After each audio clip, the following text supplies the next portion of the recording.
Bem, olá a todos. Nós estamos aqui no Instituto de Ciências Biológicas da UNB. O Departamento de Botânica ele é localizado no bloco D, que tem uma corzinha azul escura, e o Laboratório de Alopatia, localizado nesse mesmo bloco D, no primeiro andar. Então, essa é a entrada do laboratório, quando vocês puderem vir participar aqui. E aqui tem as inscrições de todos os laboratórios que estão aqui nesse andar. O laboratório de alopatia se encontra nesse piso, no primeiro pavimento do bloco D do Instituto de Biologia. Ok? Aqui a descrição dos laboratórios aqui presentes. Bem, então já adentrando aqui dentro no laboratório, no módulo 2, nós temos aqui no início já um local para colocar os jalecos. Os equipamentos de proteção individual são muito importantes e obrigatórios no uso desse laboratório. Então, já tem um aviso, que é obrigatório o uso de equipamentos de proteção individual nesse recinto. Bem, quando a gente fala de fitoquímica, a primeira coisa que vem é a química. Então, os produtos químicos que nós utilizamos, principalmente os solventes, eles são guardados nessa sala e ficam aqui mediante controle de acesso, Os solventes que nós utilizamos, eles ficam então aqui armazenados com uma saída de ar no teto superior, mostrando o teto superior, e aqui nós temos os solventes mais comuns utilizados por nós. Então são solventes orgânicos, alguns com qualidade HPLC, outros nem tanto, mas nós temos aqui desde hexano, diclorometano, acetato de etila, acetona, metanol, vários tipos de solventes que utilizamos para extração, purificação e identificação dos compostos presentes, então, dentro dos tecidos vegetais que a gente esteja estudando. Bem, agora vamos fazer alguns vídeos mostrando alguns equipamentos importantes aqui do laboratório. Essa é uma estufa de secagem, uma estufa que infelizmente está desligada, mas a gente utiliza então para secar em diferentes temperaturas, dentro do desejado, tanto vidrarias, que precisam trabalhar secas, quanto material vegetal, que sejam folhas, raízes, o material que queira trabalhar com o menor conteúdo de água possível. E a gente usa então essas estufas. Outro equipamento que utilizamos é essa câmara de germinação, que parece uma geladeira, Eu costumo brincar que ela tem corpinho de geladeira, formato de geladeira, mas não é uma geladeira, porque ela tem temperatura e fotoperíodo controlado. A importância desse equipamento para nós é termos fotoperíodo, termos temperatura para a realização dos nossos ensaios. Então, essa é uma câmara de germinação. Esse é um outro equipamento importante que nós temos, que é o rotaevaporador. Esse rotaevaporador ele serve para concentrar a amostra. Então, a amostra está dissolvida num solvente, que seja água, solvente orgânico, e a gente precisa muitas vezes concentrá-la para saber o rendimento, para fazer o fracionamento, para fazer coluna, cromatografia, assim vai. Então, a gente tem algumas partes importantes. Essa parte aqui é o banho-maria, onde eu regulo a temperatura do banho. Ali, nessa orifício, eu vou acoplar um balão, que é onde vai ter a minha amostra para ser concentrada. Eu tenho associado a ele uma bomba de vácuo. Essa bomba de vácuo vai criar, então, a pressão negativa, que vai forçar essa retirada do solvente do soluto, do meu material biológico. E o solvente vai, então, evaporar e vai se condensar nesse condensador. Esse condensador ele precisa estar refrigerado. Então, aqui embaixo eu tenho um banho de refrigeração, que mantém em 4, 6 graus Celsius, a água que vai estar circulando dentro dessa serpentina. E aí depois vai condensar esse material no balão, que eu vou deixar ele acoplado aqui embaixo, tá? E assim a minha amostra concentra, o meu solvente evapora e eu consigo seguir as etapas seguintes, tá? Então, um rotaevaporador para esse processo. Muitas são as vidrarias que a gente utiliza no laboratório de fitoquímica. Então, vários tipos de vidros diferentes. Então, nós temos desde balão, que são os que estão na imagem superior. Esses balões são de diferentes volumes e a gente utiliza ele para concentrar amostras no rotaevaporador. Também temos funis de separação, que estão mais embaixo, para a gente separar amostras que têm duas fases, não miscíveis. Temos condensadores, funis para filtração, tanto filtração normal quanto filtração a vácuo, que também são outras formas de prepararmos a amostra. Então, a filtração também é uma etapa importante para garantir que material de suspensão, pedaço de folha, pedaço de raiz, não entre na preparação das nossas amostras. Aqui em outra vidraria, esse que são os tubos que a gente utiliza para colocar as amostras dentro do liofilizador, então não pode ser um conjunto muito grande, né, de material. E aqui a gente tem um balão bem grande e aqui um sistema de condensadores que a gente utiliza para fazer extração via Soxhlet. Então, a extração por Soxhlet, ela utiliza o solvente que é aquecido, ele evapora, refrigerado nos condensadores e volta a passar de novo na amostra, e é uma forma da gente extrair o princípio ativo de tecido vegetal, no nosso caso. Tá, a título de conhecimento, entre o laboratório 1 e o laboratório 2, nós temos esse Interlab. E esse Interlab é um espaço de convivência, onde temos apresentação de seminários, lista de compras, cronogramas de atividades. Então, é onde os alunos vêm, colocam o seu material, estudam, e nós nos reunimos aqui semanalmente dentro desse espaço. Então, para fins de conhecimento. Caminhando aqui um pouquinho, nós temos aqui no final do corredor uma sala de crescimento. Então, essa sala de crescimento, aqui devidamente identificada, ela é utilizada para fazer experimentos, né, que demandam então uso de solo, que demandam fotoperíodo, de um espaço maior.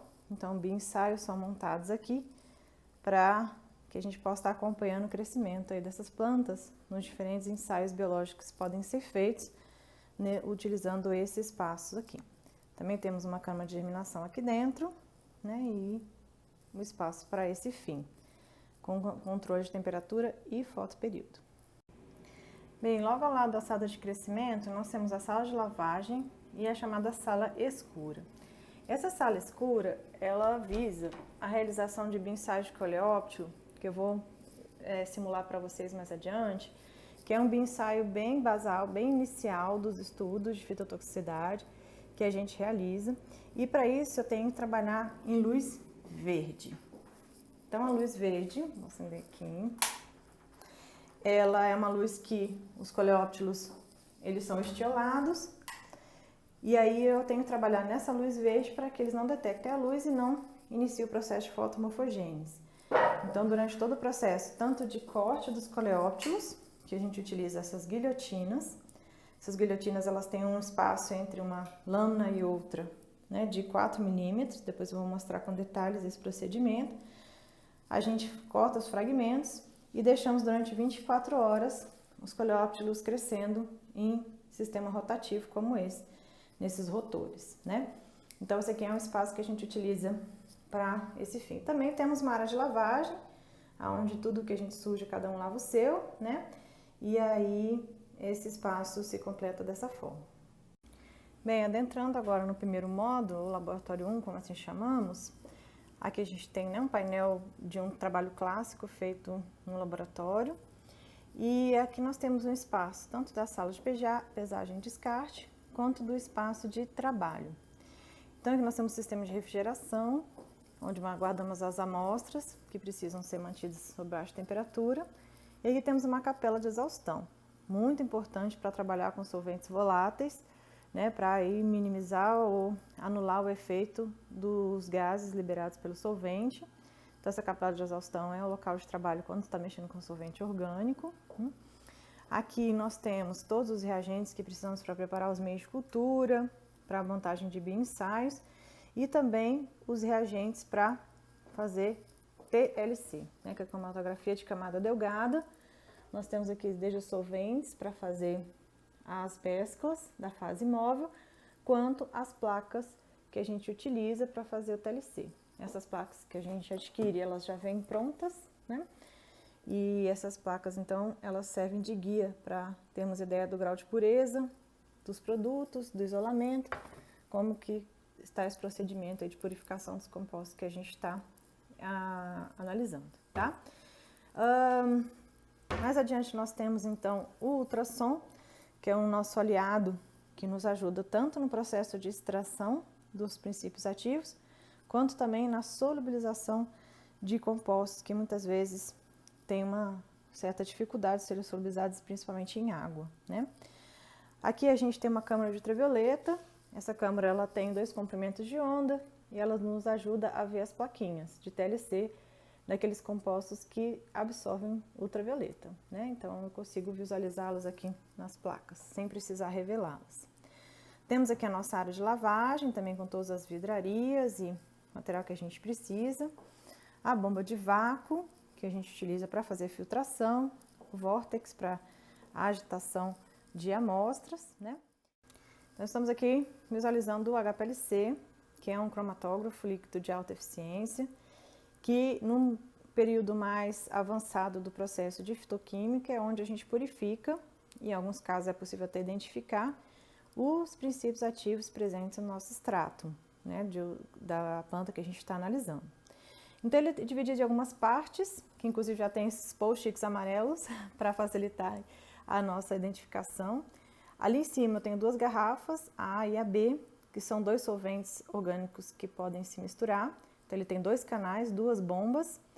Essas bombas então puxam esses solventes e esses solventes são misturados aqui dentro desse sistema, que permite que eu consiga fazer mesclas de solventes em graus de polaridade diferente. Mais abaixo eu tenho um amostrador. Esse amostrador é onde eu coloco as minhas amostras dentro desse carrossel. E dentro desse carrossel as amostras são então tiradas e injetadas no equipamento para que, por fim, ele passe numa coluna. Tá? Então, na coluna é onde eu tenho então esse aparato aqui, que permite a separação dos compostos. Eu tenho colunas analíticas, tenho colunas semi-preparativas, cada uma com uma finalidade diferente, né? Tamanho, espessura diferente, recheio diferente, dependendo da característica dos produtos que a gente está analisando. E por fim, o detector, né? O detector é o olho do HPLC. Ele vai detectar o composto que está passando e vai registrar no meu computador, mostrando ali o no-break, mostrando que o composto passou. Esse detector é um detector de ultravioleta, é necessário que o composto tenha afinidade e absorva na faixa do ultravioleta. Em seguida, uma vez detectado, ele vem para esse coletor. Aqui o coletor ele coleta as amostras que vão passando através do detector e separando os produtos, né, conforme a afinidade que ele vai ter entre a fase móvel e a fase estacionária, como qualquer cromatografia. E aqui nós temos a sala de pesagem, onde nós temos uma balança analítica, que tem inclusive 4 casas decimais, sempre um recadinho muito gentil, logo acima, mas essas 4 casas decimais nos ajudam a pesar inclusive na escala de miligramas, né? Então aqui é um equipamento bastante importante. E aqui mais uma vez um outro espaço, tanto de almoxarifado quanto de vidrarias que a gente utiliza, né? Temos aqui Erlenmeyer, temos Kitazato, né, com esse orifício para fazer filtração a vácuo, temos Erlenmeyer, temos funil, provetas, né, provetas aqui embaixo, cubas para realização das plaquinhas de TLC, beckers, que nós temos desde os pequenininhos até os maiores, né? Então a gente tem aqui os maiorzinhos do lado de cá, provetas, então essas provetas são muito importantes para a medida de volume, temos diferentes tipos de proveta, funil com placa porosa para filtração, né? Ele é médio de vários tamanhos, os Kitazatos que a gente usa para fazer filtração, ok?